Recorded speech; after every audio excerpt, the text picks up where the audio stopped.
Olá pessoal, bem-vindos a mais um episódio do Resficta. Hoje nós temos um episódio de espeleologia especial, em que eu vou desenvolver uma ideia ao longo de alguns outros episódios, talvez 3, talvez 4, que é a ideia que aparece no título aqui, né? É o meu próprio gótico, não é? O gótico historiográfico.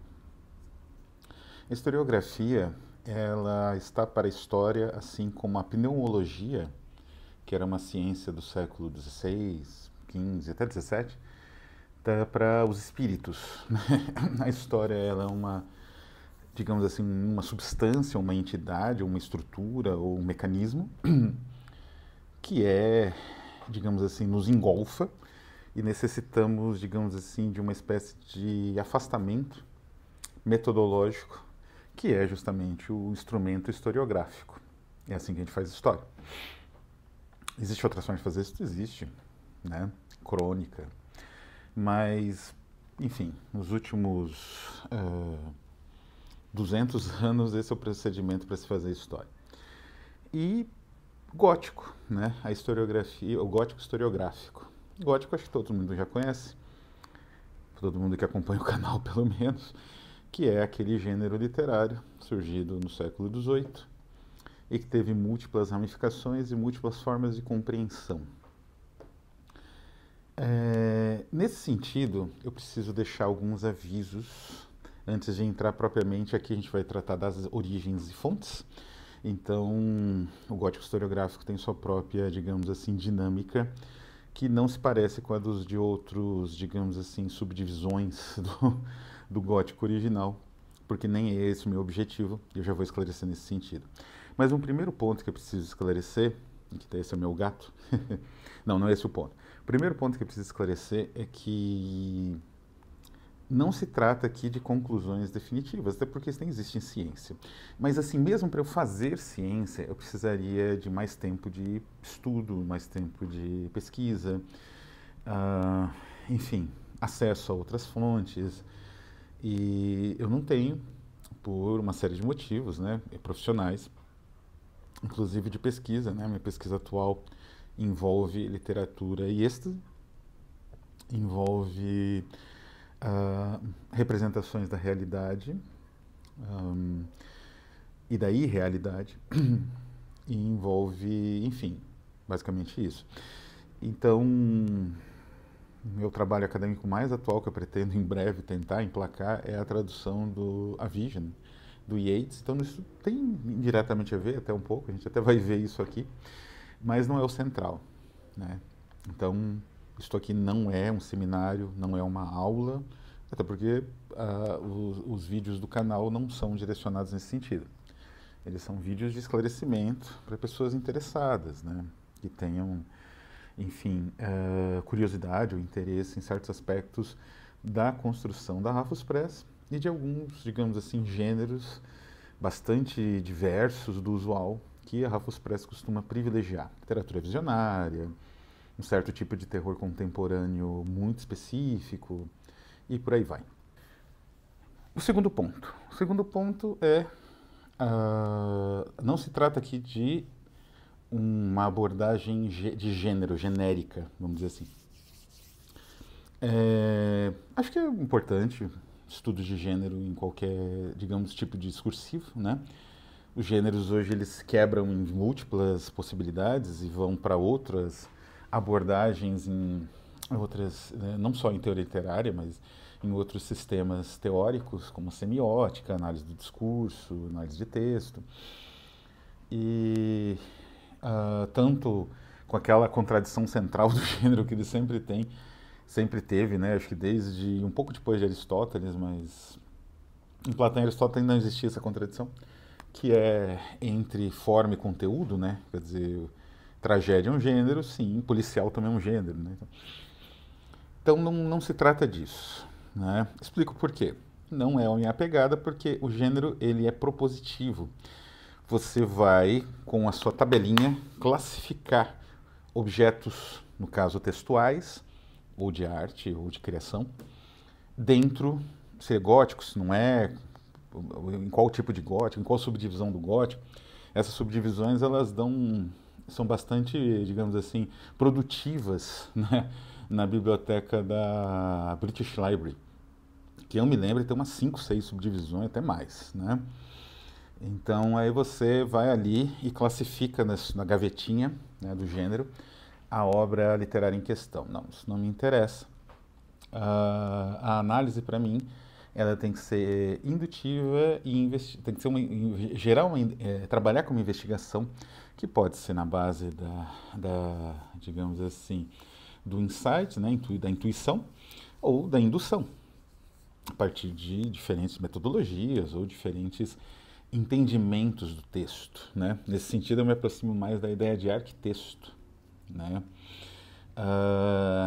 Que é essa ideia justamente de tentar entender a singularidade, né, textual ou a não singularidade, que é mais interessante ainda, onde ele entra no contexto histórico. Enfim, posto esses dois princípios, né? Então, aqui são obras muito diferentes que eu vou trabalhar justamente a partir de certos elementos ficcionais, certos elementos narrativos e discursivos que elas meio que são readaptados em outras realidades históricas, né? Mas que existiam, né, no romance gótico. E aqui a gente entra na base da teorização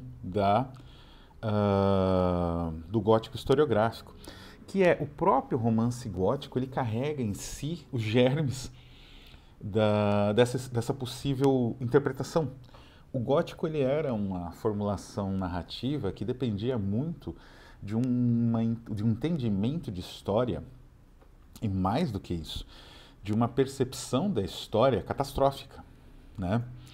E essa percepção estaria codificada em livros antigos, em códices, em fórmulas ritualizadas de literatura oral, ou de lendas orais, especialmente a lenda, né? Mas também a saga e outras formas assim. E, inclusive, em documentos falsos, né? Temos aqui até no Castelo de Otranto um prefácio, os prefácios iniciais, as primeiras edições, eram prefácios de uma obra que supostamente tinha sido encontrada, que foi escrita em 1500 e tanto, e foi descoberta numa fortaleza, num castelo, né? Então existia essa, digamos assim, essa moldura do texto para justamente levar o leitor a imaginar que aquela obra era verídica. Ou melhor, que aquela obra tinha um estofo histórico. Ela foi produzida num outro momento histórico, ela corresponde ao imaginário daquele momento histórico. Então, é muito interessante esse aspecto, porque isso vai persistir. Essa estratégia textual vai persistir e é um índice de gótico, né? A gente pode tranquilamente trabalhar essa ideia. Essa aproximação da história catastrófica, que no caso do Castelo de Otranto se dá pelo conflito de interesses familiares, de um modo geral, pela manutenção do poder de um tiranete, elementos fundamentais na ficção que vão persistir, né, e vão ser abordados de formas diferentes em diversos tipos de ficção, especialmente nessa ficção, né, que tinha bastante força no romantismo, evidentemente, mas vai por outros caminhos a partir de meados do século XIX, e a gente vai ver alguns desses caminhos. É importante deixar bem claro que de onde eu tirei essa ideia, quer dizer, o meu percurso até aqui, já que a gente está falando de origens e fontes, né? Já deixo bem claro que a primeira parte vai ser sobre uma literatura de testemunho dos países do leste europeu, que entendia a revolução e a história como uma máquina, um mecanismo. Então, nessa compreensão, o indivíduo ele tinha muito, digamos, pouco agenciamento desses elementos, né? E ainda assim emergiu um certo gótico soviético, né? Que a gente vai falar depois, né, na próxima parte. Mas de onde veio essa percepção? Essa percepção, na verdade, veio em termos ficcionais deste livro aqui, Frenesi Gótico. É uma pequena coleção organizada por Juan Antônio Molina Foix. Juan Antônio Molina Foix ele faz várias coleções, né, antologias de contos fantásticos para Ciruela. Ele tem algumas, né? Acho que tem até um Fantástico Feminino, chegou a ser lançado aqui no Brasil, se não me engano, pela Companhia das Letras. E ele fez essa coletânea com medalhões, né? Temos aqui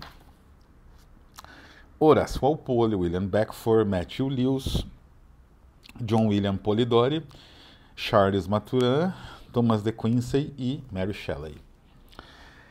O que é interessante nesse livro? Bom, todos os contos são excepcionais. A curadoria desse, como em geral, né, da coleção Valdemar, da coleção gótica da editora Valdemar, a curadoria é sensacional. Mas o que tem de interessante, eu creio, é a maneira como ocorre a estruturação dessas obras aqui, né? Quer dizer, todas elas têm um componente histórico muito forte, uma ressonância histórica, né?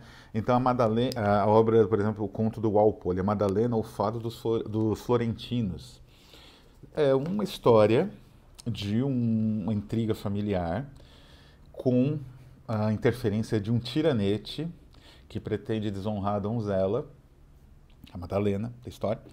E aí temos uma série de,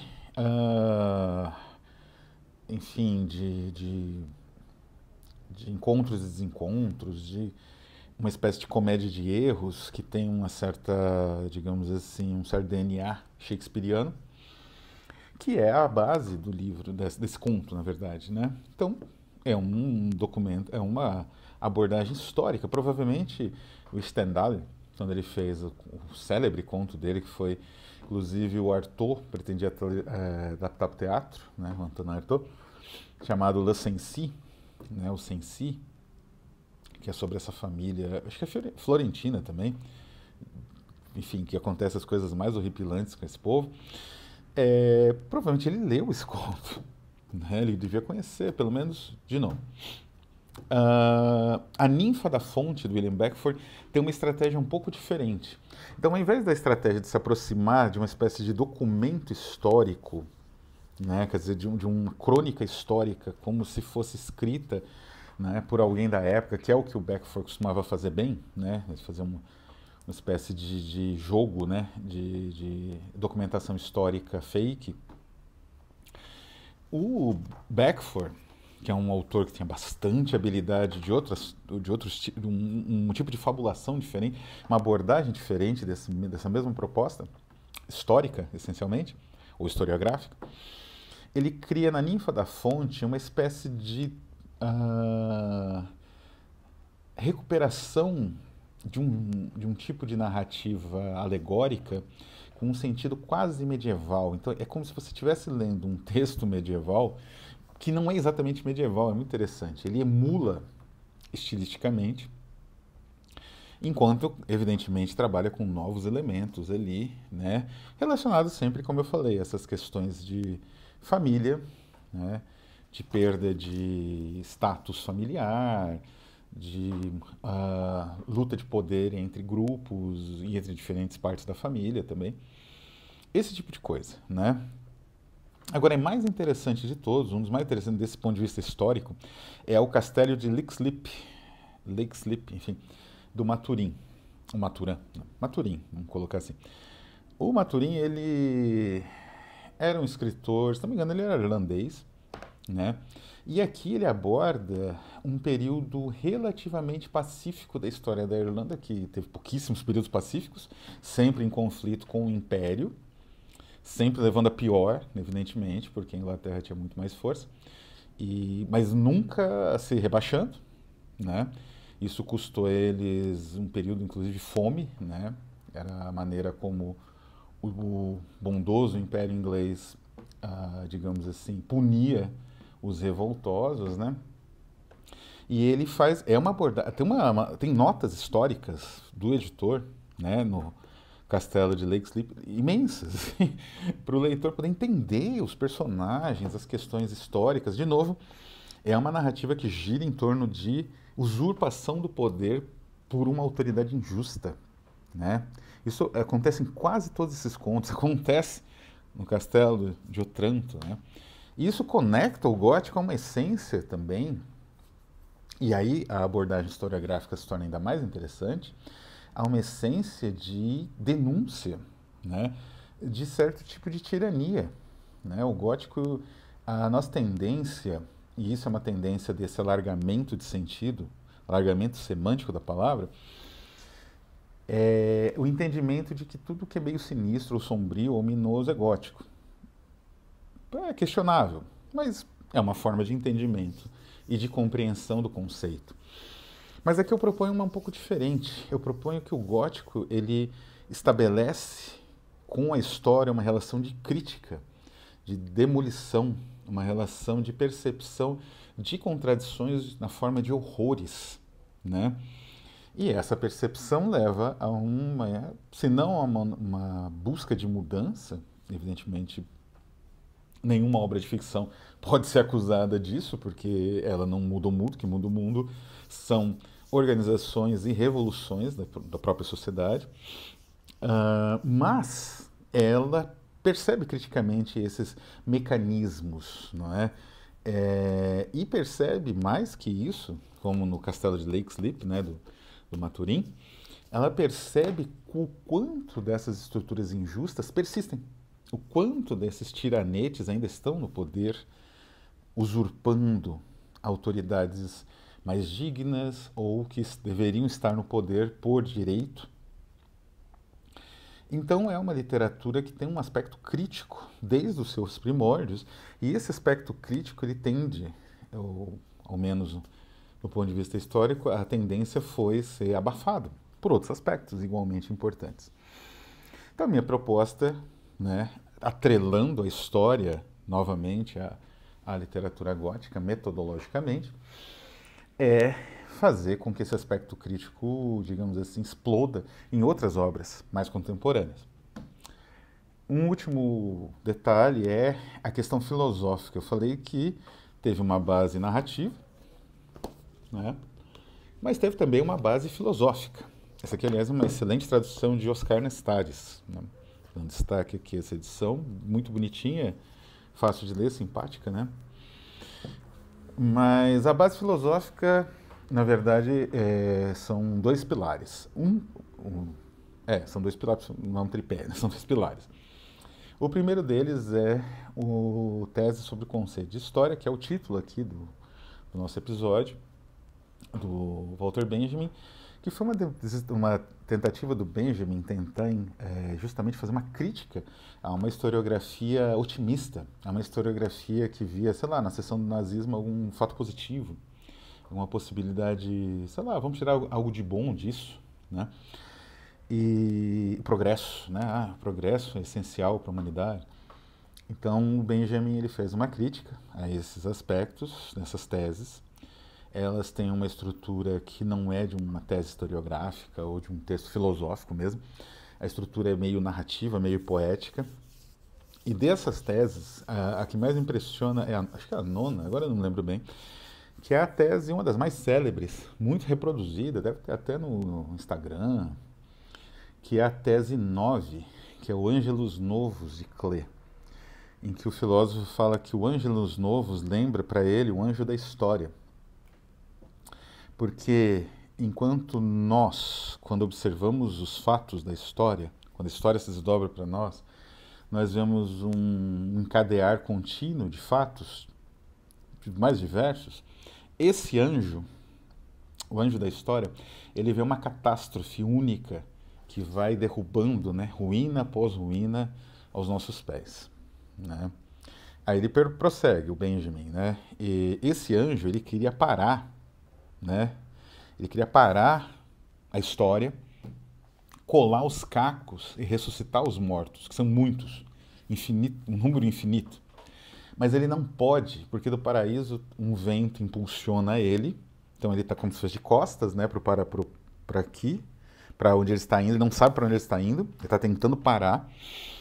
E esse vento que impulsiona é o que nós chamamos de progresso. É um texto lindíssimo, né? Ele tem uma potência poética muito única.